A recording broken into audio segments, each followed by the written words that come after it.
Zdravím vás z centra Bratislavy, kde sa po úspešnom 0. ročníku opäť vrátila akcia Fashion Villa, kde sa pod jednou strechou stretli umelci, predajcovia a všetci milovníci módy. Poďme sa spolu pozrieť dnu.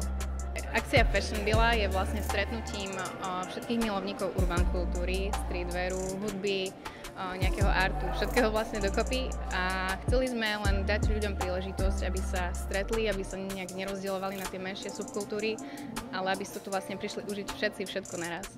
Ja som Tereza, pracujem pre Adidas. Dnes máme tu showroom s novým modelom NMD. Takže návštevníci si môžu pozrieť naše nové tenisky, taktiež tu máme interaktívnu zónu. Môžu sa pohojdať na hojdačkách, alebo sa môžu ako keby okúpať vo vani plnej boost buličiek a odfotiť sa. Takže je to tu aj také interaktívne, ale môžu si teda pozrieť aj nové modely tenisiek.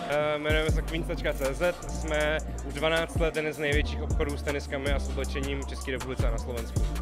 Ktoré tenisky alebo ktorý produkt je nejaký výnimočný alebo najobľúbenejší momentálne? Já si myslím, že my máme výjimečnou celou tu nabídku, protože ji vybíráme velice pečlivě, takže my tady máme ty nejnovější tenisky a oblečení od Adidas, Nike až po menší značky jako Daily Paper, Arrogant Artist a podobně. Ahoj, Fresh Labels je český brand, je to český e-shop, který vzniknul už relativně dávno, už ani nebudem říkat, tak je to dlouho. Máme kamenný krám, máme internetový obchod a máme i velkou obchodní část. Zajímají nás čerstvé značky, jak už říká název, a v podstatě se snažíme hledat od začátku furt něco nového po celém světě. A není to jenom o módě, ale to je o různých doplňcích a o designu, o jídle a o muzice, o všem prostě konstantní progres.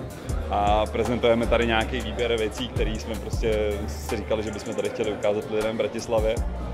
Jinak to máme samozřejmě mnohem víc. A tak.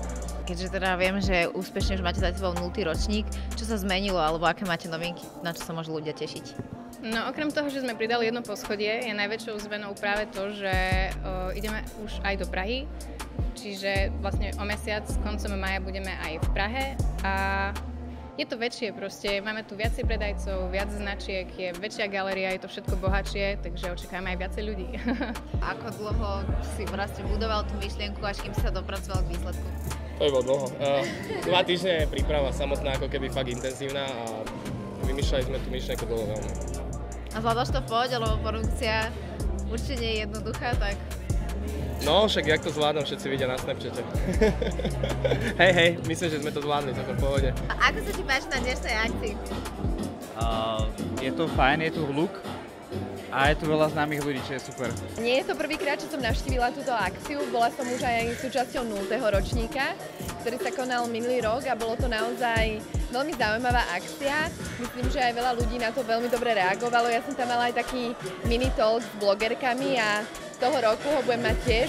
Myslím, že za nejakú hodinu začíname, takže sa veľmi teším. Budeme sa baviť o štýle, o živote, o bežných veciach, čo nás, mladých ľudí zaujíma, takže sa na to naozaj veľmi teším. Sa mi tu páčilo, zatiaľ som tu bol na tom rozhovore, čo tam bolo s Dalibom, s Pilsim. To bolo celkom dobré a celkovo veci, atmosféra je super. Je to super, som zvedavá, jak to bude vypadať v Praze příští měsíc. Myslím, že to je dobrý koncept. Páči sa mi na tomto projekte to, že je to veľmi voľné, nie je to nejak hrané, čiže je tam proste taký ten organizovaný chaos.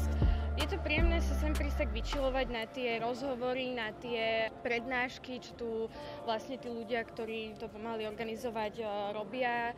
Páči sa mi, že tu mladí ľudia majú nové projekty, ktoré sme možno ešte nemali šancu vidieť. A je to proste niečo nové a myslím si, že idú dobrou cestou.